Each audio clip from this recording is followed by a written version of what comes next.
Welcome back. We have Nancy Plett joining us again on the show. She's the Executive Director of the BC Interior Community Foundation. And sitting next to me, we have Barbara, who has started, and it's terrible to pronounce your last name, Mahar? Mahar. Barbara Mahar. It's great to have you here. Thank you. You've started a special fund that we're going to be talking about today, yes. So thank you for being here. Thank you for having us. Yes, as many people know, because Nancy, you've been on the show, that the BC Interior Community Foundation gives out all of these fantastic bursaries and grants for areas around us, people in our community. Correct. And recently joining you is a new fund that is giving away bursaries now that Barbara started. It's called the Spirit of Women Fund. That's correct, yeah. So tell me how this all came to be.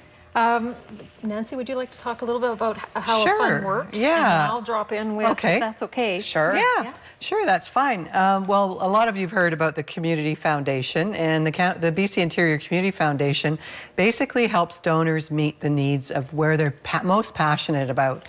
And we do that by starting funds in variety of names and interests. And so Barbara came to us about a year ago and said, I'm really interested in starting a fund to support women. And so we worked with her in order for her to be able to meet the passion of being able to help women.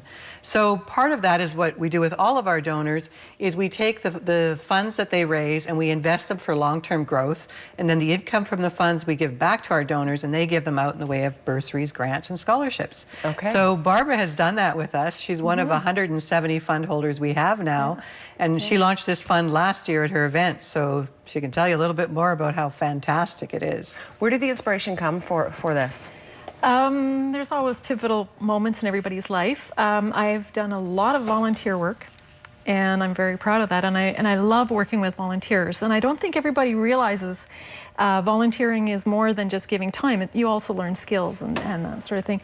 What I noticed that there's so many volunteers giving of their time and doing wonderful things, but they also have a dream. And not all these women, and I work only with women, but there's men as well, that they have a dream and they don't have the means to get there themselves. So they're busy helping me put my event together, or helping the community in some great, you know, they're victim service workers or firefighters. They don't have the means and they don't fit the normal criteria. So I thought, I'm going to do something. And so I looked for a way, and I was very happy to meet Nancy and learn that I could put together a fund, raise some money, and it would go on forever, creating a little bit of money to distribute in the community. And that has in fact now happened in this past year. So who were the recipients of these bursaries? Well, we just started this last March, so we kicked it off. We have one recipient so far. How the fund works, it has two bursaries. One of the bursaries is for a grade 12 student, a girl leaving high school and going on to further education. So that's the criteria. They have to have a B average. They're going on to continuing education. They have to be registered. And then they have to have volunteered in the community. So last year we had 7 applicants, and the lady that was chosen, the young lady, was Sherilyn Toes.